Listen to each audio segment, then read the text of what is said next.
Levelling up, levelling up, levelling up.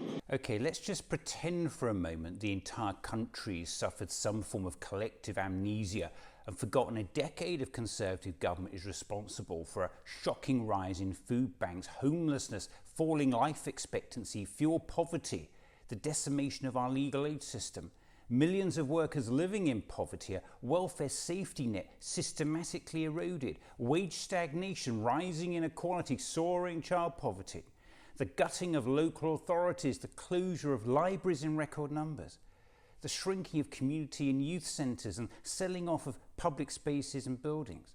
Let's just forget all that for a moment and listen to some of this bollocks.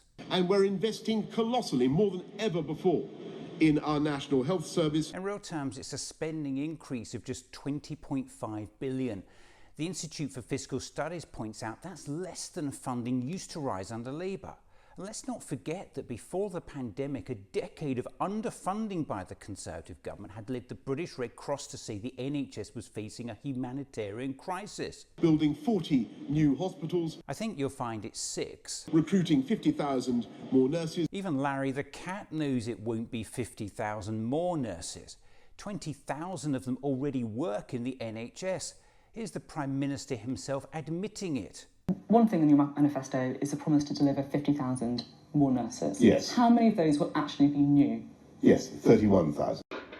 We're recruiting 20,000 more police. How many more times? They won't be 20,000 more police officers until you replace the 21,000 your party's cut since 2010.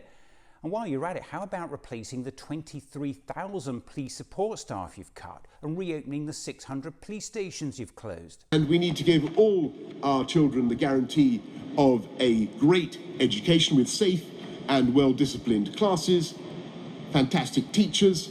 So we are literally levelling up funding for primary and secondary education with a higher level of funding. The National Audit Office has just found almost 60% of the most deprived fifth of schools have seen a real terms reduction in government funding since 2017-18.